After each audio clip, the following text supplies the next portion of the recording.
The backs of everyone's hands in the world suddenly showed a death countdown. My wife has 1 year left. Her first love has only 1 day left. My wife Mary knelt at my feet, tears streaming down her face. Honey, you still have 60 years. What's wrong with giving him a little? I'm begging you. Just consider it as me begging you. I remained silent. The next second, she and her first love lunged at me like mad dogs, pinning me down tightly. A cold device pierced my wrist. It was an illegal time transfer device. I watched helplessly as the numbers representing my life plummeted wildly. 60 years, 50 years, 10 years, 1 year, until only 1 day remained. They wept with joy, but I could only shake my head helplessly. They didn't know my original surname was Edwards. Back then, I took the elixir of life with my father. This death countdown, for me, is useless. Mary helped me up from the ground. Her face was covered in tears. Husband, I'm sorry. I'm really sorry. But I can't let Frank die. He can't die. Frank was standing beside her. He looked down at the new number on the back of his hand, 60 years and 7 hours. His face showed no expression, but something flickered deep in his eyes, pride. George. Frank spoke, his voice deliberately low, carrying a false solemnity. Don't worry, from now on, Mary. I will take good care of her, I promise. Mary nodded vigorously, tears welling up again. They don't know that my life has no end. As long as I don't want to give it, they can't take it away for even a second. The glaring 60 years and 7 hours tattoo on Frank's hand is an illusion. It was an illusion stolen. Mary wiped her tears and looked at the back of my hand. There was only one cold number left, 6 hours. Her eyes were full of sympathy and guilt. George, she sniffled, her voice softening. I know, this is so unfair to you. You still have a few hours left. Do you have any wishes? Tell me, Frank and I will do our best to fulfill them, anything at all. I spoke, my voice very calm. Divorce. The room suddenly fell silent. Even the sound of breathing stopped. Mary was stunned, her eyes wide open, looking at me in disbelief. Her lips trembled a few times. No, no. She shook her head violently, her voice suddenly rising, filled with panic and resistance. George, I won't divorce. I love you the most. It's always been you. Frank. Frank is just so pitiful. I can't watch him die. Do you understand? I love you. No divorce. Frank stood behind her, silent. The fake seriousness on his face disappeared, leaving only a cold indifference, as if watching a show. He probably thought that for someone with only a few hours left, asking for a divorce was ridiculous, completely meaningless. Anyway, I'll be gone soon. Mary was still shaking her head, saying she wouldn't get a divorce. I sighed and said, all right then. If you won't leave, then you won't. I paused for a moment, then turned my gaze to Frank. He was looking down, admiring the string of numbers on the back of his hand, the corners of his mouth slightly tight, suppressing his pride. Then I'll change my wish. Frank looked up, and that feigned seriousness returned to his face. You say, brother, whatever can be done, I will definitely do it. He spoke very generously. Simple. I looked into his eyes. You give Mary 30 years of your lifespan. The room fell silent again. The generosity on Frank's face instantly froze. He seemed as if he hadn't heard clearly, or as if he was choked up. What? He asked instinctively. The time you snatched. I pointed to the back of his hand. Transfer 30 years to Mary. Mary was also stunned, then looked at Frank. Frank's face changed as he was stared at. He avoided Mary's gaze and began to stammer. Well, George, you see. I just finished the time transfer. My body is still a bit weak. He raised his hand to rub his temples, pretending to be weak. Also, operating that device requires professional knowledge and energy. If I mess it up now, it could cause problems. He was coming up with a clumsy excuse. How about tomorrow? After your matters are settled, Mary and I can discuss it slowly? The longing in Mary's eyes gradually faded, replaced by a complex emotion, and then she smiled awkwardly and said, Honey, Frank is still weak, so there's no rush. He will transfer it to me, don't worry. Frank nodded and changed the subject, saying, George, isn't your hometown near the tomb of Emperor Edward? How about we take you back to your hometown to have a look? You still have 6 hours. How about paying respects to your ancestors? I closed my eyes and nodded. All right there. That's my true home. Go home. The world is not worth it. Frank's countdown has 7 hours left. The car gets on the highway. Not far away. Frank says it will take 1 or 2 hours to arrive. I sat in the back row on the left. Mary sat on the right. She leaned over and linked her arm with mine. Her body pressed against me, her head resting on my shoulder. Husband, I'm sorry, really sorry. In the next life, I'll repay you by working hard for you. In this life, I owe Frank. Back then, he jumped into such a cold river to save me. Almost drowned. Left with a chronic illness. Otherwise, we would have married long ago. I owe him my life. Do you understand? Her tears rubbed against my clothes. I looked at the back of Frank's head ahead. I responded with a sound. As long as you're happy. Mary seemed choked by my words and didn't continue. Only the sound of the engine remained in the car. After a while, Frank's phone rang. He glanced at it, immediately picked up, his voice carrying a deliberately lowered tenderness. Hello? Rose. I felt Mary link her arm with mine, and I instantly stiffened. I know. I just wanted to see you. I have a surprise for you. Frank's voice was sickeningly sweet. Wait for me. I'm on my way to Emperor Edward's tomb right now. Yes, almost there. Don't be afraid. I'll transfer 30 years to you soon. He paused, his voice becoming even softer. Be good. Wait for me, very soon. He hung up the phone. The car was deathly silent. Mary slowly sat up straight. Her hand slid down from my arm. I could feel her body stiffen, like a stone. She stared at the back of Frank's head, her voice very soft, with a barely noticeable tremor. Rose, who is she? Frank tightened his grip on the steering wheel. He was silent for a few seconds before answering in a tone that was relaxed but a bit awkward. Oh, a junior. Quite pitiful. Only 2 years left on the countdown. He spoke a bit fast. She's a good person, just giving a hand. Don't worry, Mary, just 30 years, no big deal. Mary said nothing, but I heard her rapid breathing. She sat there, her body beginning to tremble slightly. The trembling grew more intense. It was as if something inside her body had exploded. Just help a bit? Using my husband's life to help your junior? Mary repeated the sentence, her voice squeezed out from between her teeth, trembling uncontrollably. Frank's silence lasted only a second. Tisk. Then he made an impatient sound and slammed his hand on the steering wheel. Mary, why do you care so much? His tone was sharp, filled with the irritation of being questioned. Just a junior. It means nothing. Understand. He glared fiercely at Mary through the rearview mirror. Back then, I jumped into the river to save you, and ended up with a chronic illness. Your family was dead set against us being together. They looked down on me as a sickly person. His voice rose, filled with pent-up resentment. Now these 60 years, they are owed to me by you and your useless husband. Compensation. Understand. He pointed at the glaring numbers tattooed on the back of his hand. My time. I have the right to control it. I can give it to whoever I want.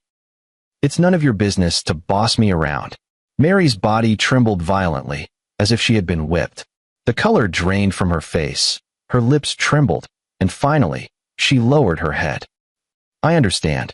Her voice was very soft, carrying a numb acceptance. I won't ask anymore. Frank snorted coldly and ignored her, pressing the accelerator as the car sped up. The car was filled only with oppressive silence and the roar of the engine. After driving for more than 2 hours, the car finally stopped in a remote area. It was not the main entrance. The surroundings were very open, with the outlines of rolling hills in the distance.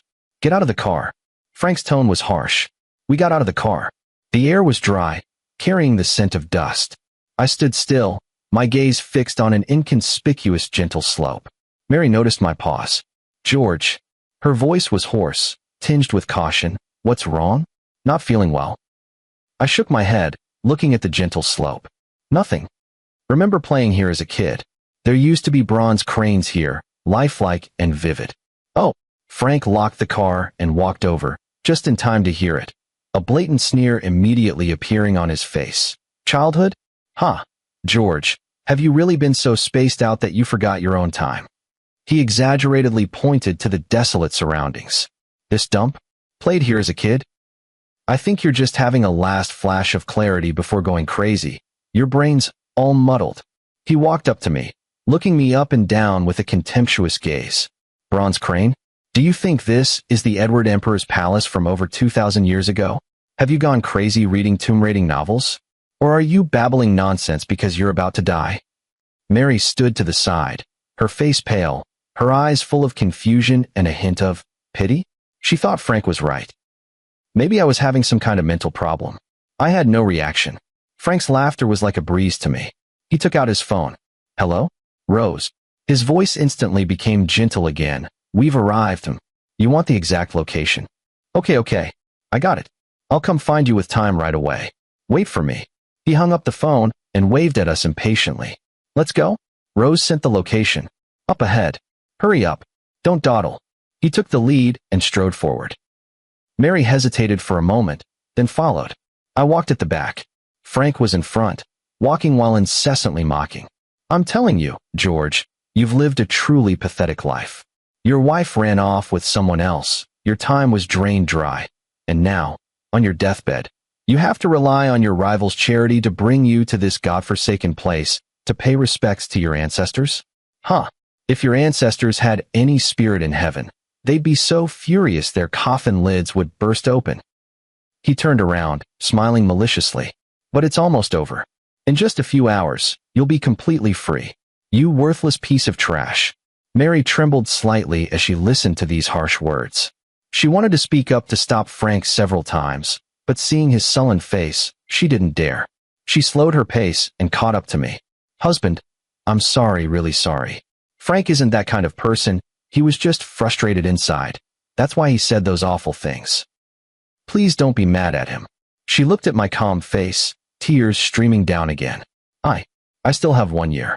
Suddenly, as if making a decision, she urgently grabbed my arm and raised the back of her hand.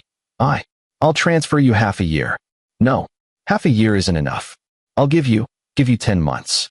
Okay, you can live 10 months longer. She was incoherent, her hands trembling. I don't want you to die, husband. I really don't want you to die. It's my fault. Let's leave here, okay? I won't be with Frank anymore. I'll stay with you for the last 10 months. I looked into her eyes. There was fear, regret, a fear of death, and a trace of, perhaps, confusion about the choices she had made. I gently took her hand off my arm. The movement was light but firm. No need. Keep it for yourself. Mary's hand froze in midair. Frank stopped ahead, turned around, saw the scene, and let out a mocking snicker. Huh, Mary, save it. With that broken body of his, living 10 more months is just suffering. Hurry up and catch up. Don't dawdle. The countdown still had 3 hours left. The mountain path was rugged. Frank led the way ahead, occasionally looking down at his phone to confirm the direction, muttering curses about how difficult the path was. Mary followed silently, her eyes vacant. I walked at the back, my gaze sweeping over the heavily weathered mounds of earth and the faintly discernible outlines of foundations. Used to be here. I looked at a depression, my voice neither too loud nor too soft. It was an observation deck, where my father once held me and pointed out the landscape. Frank didn't even turn his head, sneering. Here we go again. George, your hysteria must be in its final stage, right? An observation deck in this barren wilderness? Looking at the luss. Mary glanced back at me, her eyes even more complicated, but she said nothing. We walked to a relatively flat leeward slope. At the bottom of the slope, someone was sitting. An old man wearing a plain tank top. The old man was holding the latest model of a phone, speaking softly. Next to him, a young and beautiful girl was obediently massaging his shoulders. That girl was exactly the Rose in Frank's phone. Frank's eyes instantly lit up, a flattering smile spreading across his face, and he hurried down the slope in a few steps. Rose. His voice was thick with sweetness. I'm here. Rose looked up and saw Frank. There was no surprise on her pretty face. Instead, she frowned slightly, showing a bit of impatience. Frank, you actually came? Didn't I tell you not to come? Her tone was cold, and she didn't stop massaging the old man's shoulders. My husband is about to get unhappy. Husband. The smile on Frank's face froze, as if struck by lightning. He pointed at the old man who was still on the phone, looking plain, his voice changing pitch. Him? This old man. Is your husband? Frank couldn't accept it at all, his voice sharp. What does that make me? Rose glanced at him, her eyes as indifferent as if looking at a stranger. An ex-boyfriend. She said it as if it were the most natural thing. We broke up a long time ago. Didn't I make that clear? Don't bother me anymore. Mary also reached the edge of the slope and happened to hear this. She was stunned, looking at Rose, then at Frank's twisted face, and blurted out instinctively. She's your ex-girlfriend? Isn't she your junior? What junior? She's my ex-girlfriend. And who are you? Rose looked at Mary with disgust. Frank's expression changed abruptly, and he suddenly shoved Mary away, shouting, Mary, get lost. You're so annoying. Mary was pushed by him and staggered, almost falling, looking at him in disbelief. Frank said to Mary viciously, I'm single. What's wrong with me looking for a girlfriend? You're second-hand goods. A woman with a husband. Clinging to me every day? Married women are really disgusting. What does that have to do with me? Mary's face instantly turned as pale as paper, her body swayed, and her eyes showed shock. Frank couldn't pay attention to her and eagerly showed off to Rose. Rose. Look, I have time. 60 years. A full 60 years. I'll give you 30 years. No, all of it. As long as you. Rose impatiently interrupted him, raising her smooth hand, her tone full of pride. Save it. Who cares about that little stolen time of yours? The number on the back of her hand was clearly visible, 102 years. My husband. She affectionately rubbed the old man's arm. He just transferred me 100 years, and he said, as long as I'm good, there will be more in the future. 100 years. Frank felt as if he had been struck hard, his eyes wide open, staring fixedly at the incredible numbers on Rose's wrist. On 100 years. He screamed out loud. How is that possible? Where does he have so much time? The old man was still talking on the phone to himself, smiling as he said, I, Emperor Edward, can live forever. Just send the money if you want me to live. It seemed he was scolded a few times by the other party, as he twitched at the corner of his mouth and hung up the phone. Then the old man slowly raised his eyes to look at us, a playful glint in his gaze. I ignored the stunned Frank beside me and the utterly despondent Mary. I walked up to the old man. Under the dazed stares of Frank and Mary. Spoke up, Father. Father. My voice was not loud, but on the dead silent hillside, it was like a stone was thrown. The twisted expression on Frank's face froze instantly. He looked at me, then at the old man wearing a tank top, as if he had just heard the most ridiculous joke in the world. Poof, ha ha ha. Frank burst into a fit of crazy laughter, bending over with tears almost streaming down his face. Father. He pointed at the old man, laughing so hard he could barely breathe. George, you really are something. Finding yourself a dad right before you die? The head of a fraud gang is your dad? Ha ha. Rose, did you hear that? Don't believe them. Liars. All liars. He suddenly turned to Rose, his eyes wild and filled with a last glimmer of hope. How can a person possibly have 100 years? It's fake. Absolutely fake. The instrument is broken. Or they used some kind of trick. Rose, come with me. I have 60 years. A real 60 years. The old man, my father, didn't pay any attention to Frank's monkey show. He slowly stood up, brushed the dirt off his pants, and walked over to me. Those seemingly cloudy old eyes scanned my face, then glanced at the glaring 0 hours 59 minutes tattooed on the back of my hand. You brat. He spoke, his voice loud and carrying a hint of disdain, as if we were long-lost acquaintances reunited. Who do these two belong to? He casually pointed his thumb behind him at Frank and Mary. I spoke in a flat tone, as if talking about someone else. Oh, the man's name is Frank. The woman's name is Mary, my wife. I paused, then added, I just used an illegal device to drain the remaining 60 years of my life. Oh, my father's eyebrows twitched, and a glint like that of a 1,000-year-old fox flashed in his old eyes. He grinned, revealing a meaningful, even somewhat sinister, smile. Taken away, he slowly paced half a step around me, Frank, and Mary, his gaze filled with scrutiny. TSK. He clicked his tongue, looking at me with a mocking expression full of disappointment. You little brat.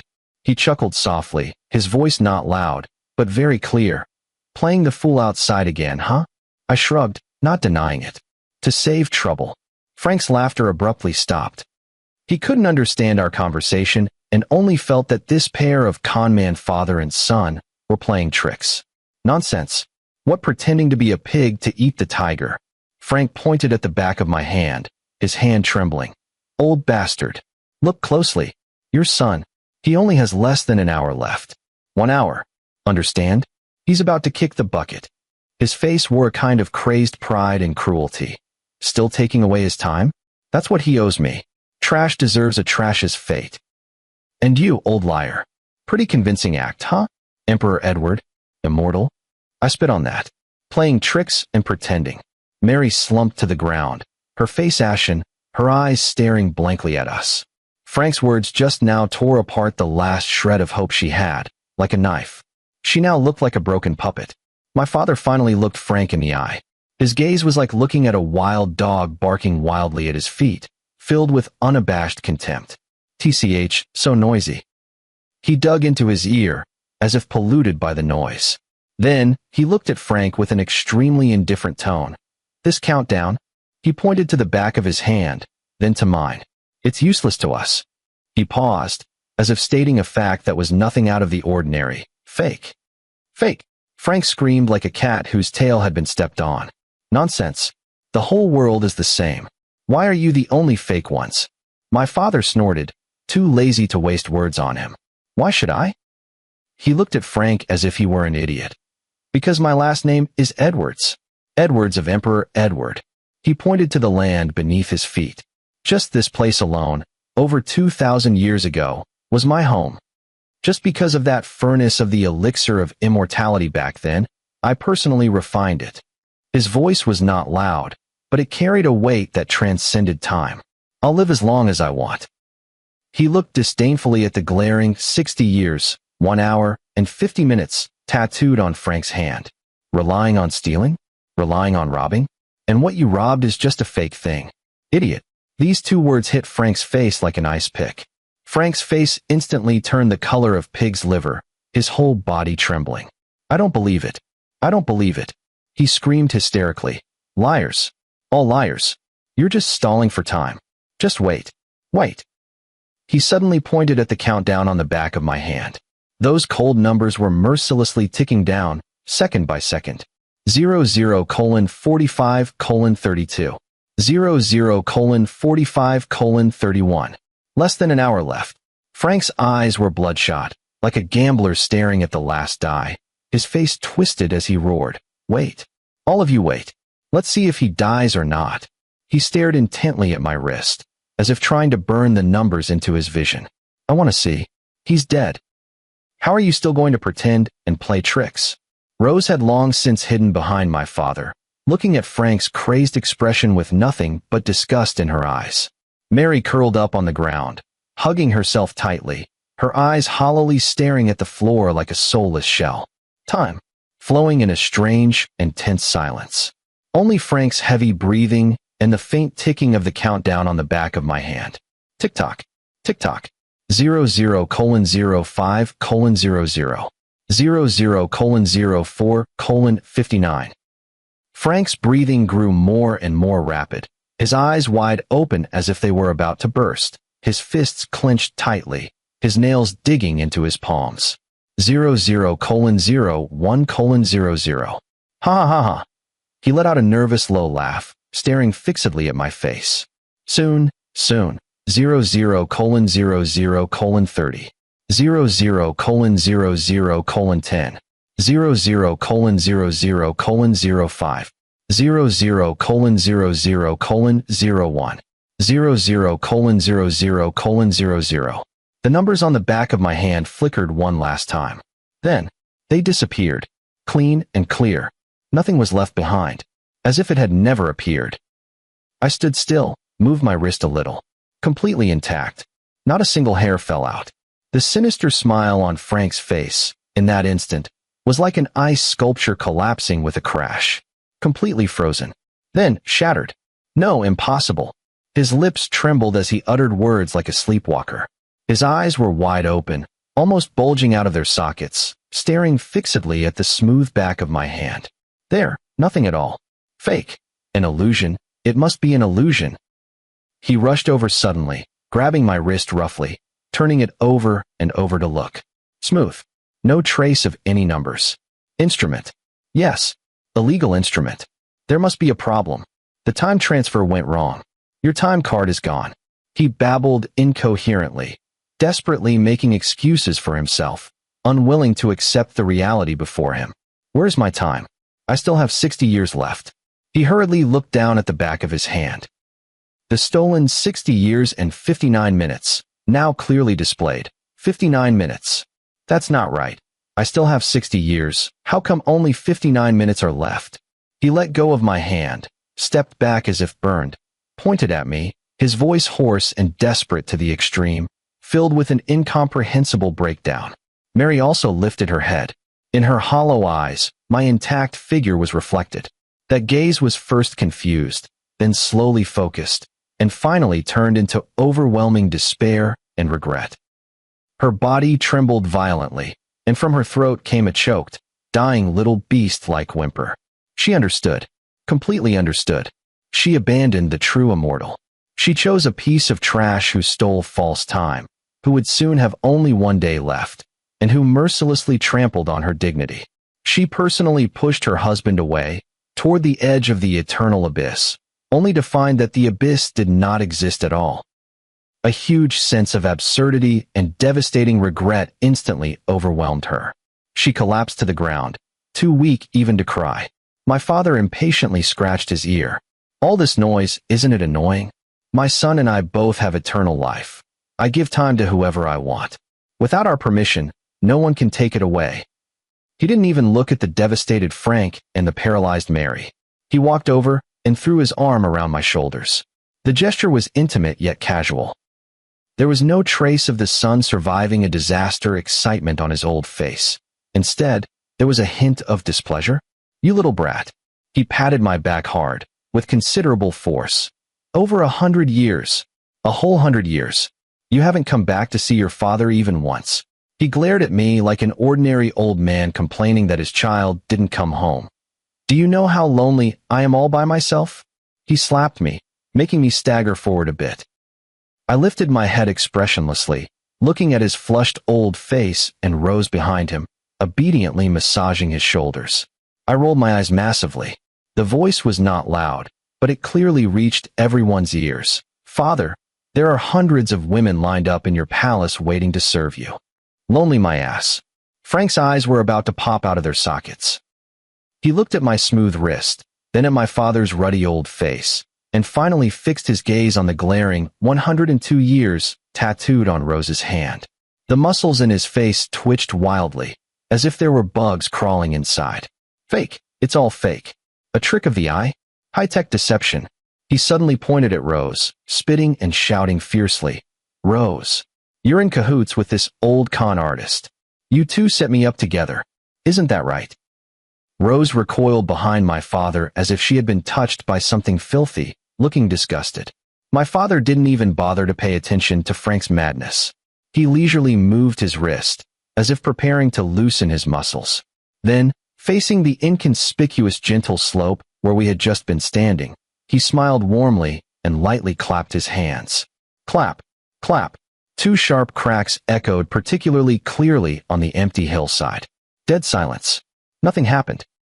Frank was about to open his mouth to continue mocking, but the expression on his face froze instantly. A deep, dull rumbling came from beneath the earth, like a sleeping giant beast being awakened. The ground beneath our feet began to tremble. Not the violent shaking of an earthquake, but a heavy, ancient rhythmic movement. That ordinary gentle slope, with massive layers of soil and rock silently sinking downward and sliding apart to both sides. Dust filled the air. As the dust gradually cleared, an unimaginably huge cave entrance suddenly appeared. Inside the entrance, it was not a dark tomb. It is light, dazzling golden light, the luster of jewels, the reflection on glazed tiles. Also a strong scent of flowers and powdery fragrance wafted out first.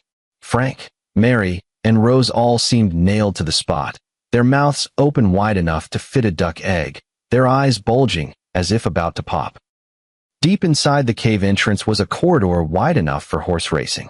The ground was paved with polished black stones that reflected human shadows, and the walls were made of whole blocks of white marble, carved with vivid dragons, phoenixes, and auspicious clouds.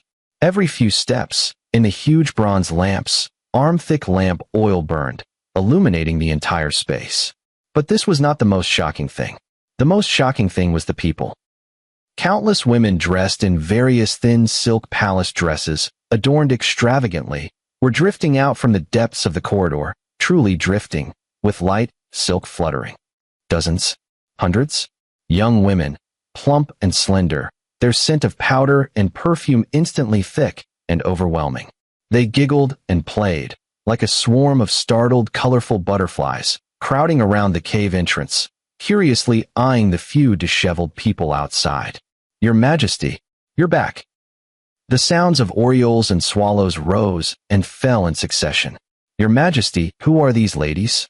A woman with a high coiffure and stunning beauty approached my father, naturally linking her arm with his, her eyes sparkling with charm and full of allure. My father smiled cheerfully and patted her hand. "It's nothing, nothing, just a few lost souls."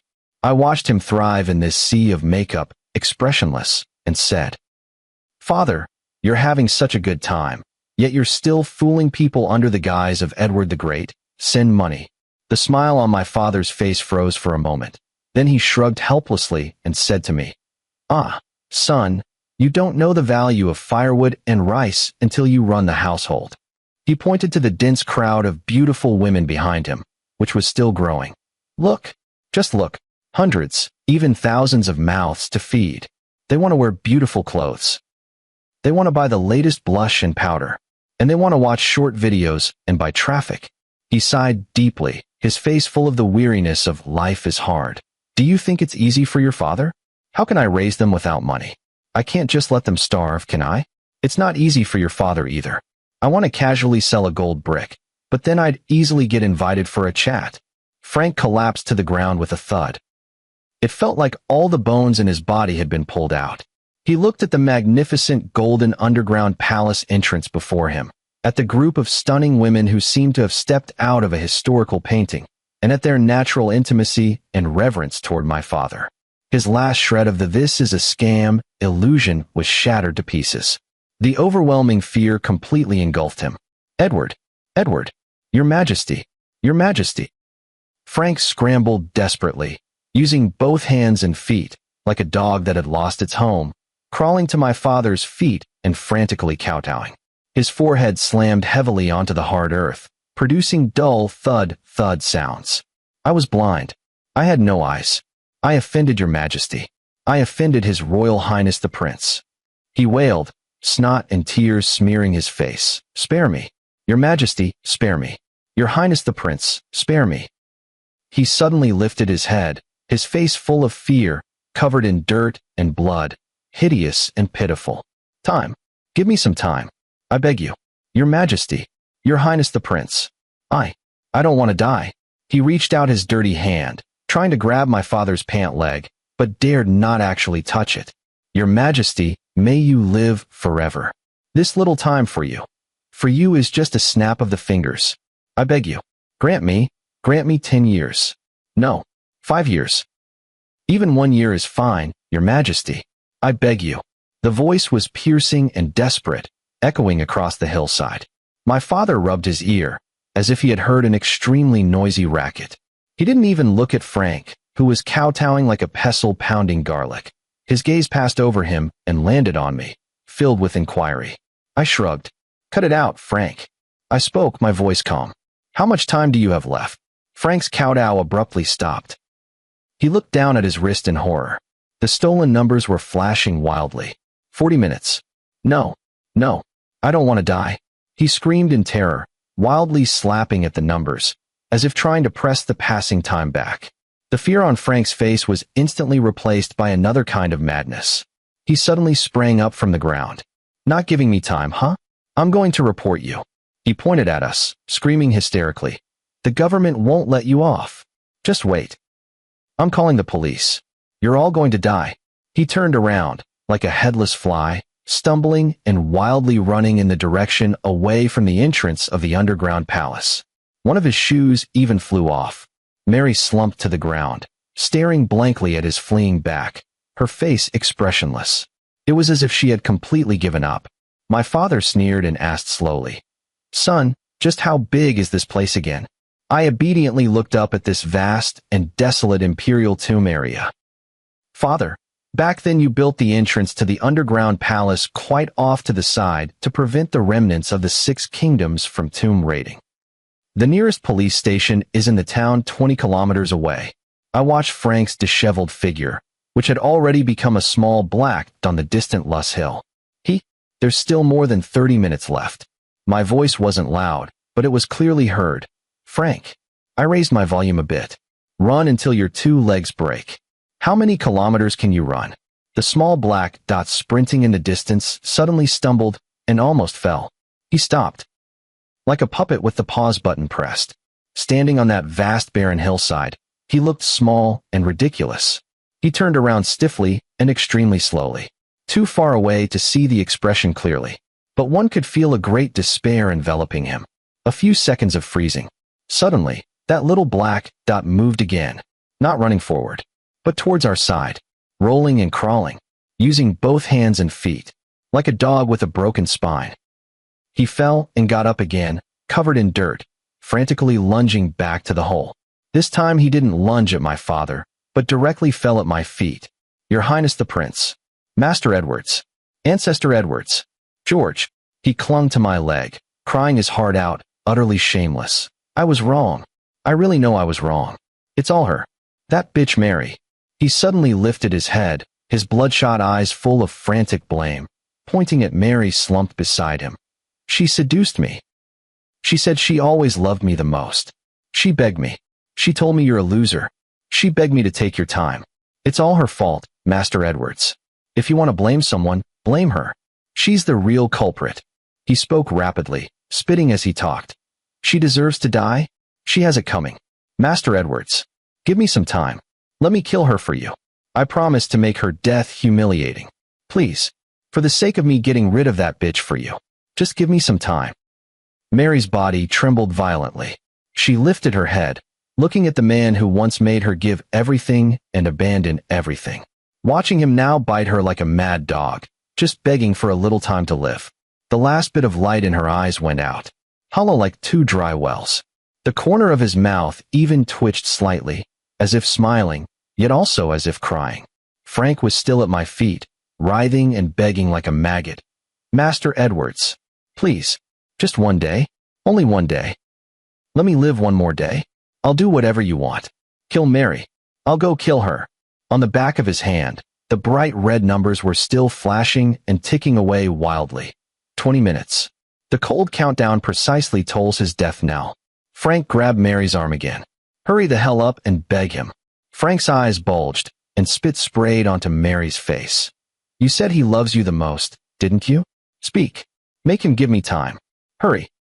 Mary staggered from the pole, her arm aching sharply. She looked at the completely distorted face before her, the face that once made her throw caution to the wind. The last bit of residue-like fantasy shattered with a crack. She raised her other hand, using all her strength. Smack! A slap solidly struck on Frank's face. The sound was crisp. Frank was stunned by the hit. He covered his face, his eyes wide like copper bells, staring at Mary in disbelief. This woman, whom he had always trampled underfoot, actually dared to hit him? "Bitch, how dare you hit me?" He let out a roar and raised his hand to strike back. The next second, his hand frozen in midair. He saw the back of his own hand. Time left, 5 minutes. Only 5 minutes left. Extreme fear instantly overwhelmed the anger. He had no time to pay attention to Mary anymore. Time. My time. Frank suddenly let go of Mary and spun around on the spot like a headless fly. He nervously scratched the back of his hand, as if trying to scrape off that damned number. "Changsheng. I have Changsheng." He suddenly stopped, his eyes fixed intently on the magnificent entrance of the underground palace, gazing at the dazzling treasures inside, and at the group of beauties adorned in flowers, smiling charmingly. A strange and wild joy surged across his face, His mouth stretched into a grin, revealing his white teeth. Ha ha, it's all mine. He suddenly pointed at the underground palace, shouting sharply and excitedly. Did you see that? Immortality. The underground palace. Beautiful women. Jewels. All mine. Ha ha. I'm Frank. He began to sprint wildly on the small, gentle slope at the cave entrance, running in circles like a wild horse off its reins. I'm immortal. From now on, invincible in the world. Who dares to mess with me? Who dares? As he ran wildly, he frantically waved his arms, pointing and gesturing at the air. You, kneel before me. And you, hand over the gold. Beauty, come here. All of you, come serve me. He made lecherous grabbing and hugging gestures toward the group of underground palace beauties, mumbling indistinct laughter and orders. Ha ha, I've made it big. I am the emperor. I will sleep with 10,000. No, 100,000. Ha ha. The laughter grew more and more manic, increasingly hollow. He ran, laughing, his fingers still futilely scratching the back of his hand. Suddenly, the pounding footsteps seemed to be tripped by something out of thin air. Frank's whole body suddenly stiffened. The wild joy on the face froze, twisting into an extremely strange expression. A short, sharp gasp, ho ho, came from the throat. Then, like a wooden stake that had been chopped off, bang, fell straight backward. Heavily slammed onto the cold ground. Dust slightly stirred. His eyes were wide open, staring fixedly at the gray, hazy sky. The expression on his face still lingered at the peak of madness. On the back of his hand, the stolen countdown had completely reset to 0 and vanished. A dead silence. Mary seemed to have lost the last bit of strength, collapsing weakly to the ground. She looked at Frank's distorted, deathly face, her expression blank. No sadness, no fear, and no sense of relief. Only a numbness like a pile of ashes remained. My father clicked his tongue impatiently. So noisy. Let's go, back to playing games. He held Rose in his arms, didn't even say goodbye, and turned to walk toward the entrance of the underground palace. That group of fluttering girls immediately giggled and flocked around him like a colorful cloud, instantly engulfing him. Mary finally moved. She slowly, bit by bit, lifted her head and looked at me. That once bright face now seemed covered with a layer of dust. George, her voice was terribly hoarse, like a broken accordion. I'm sorry.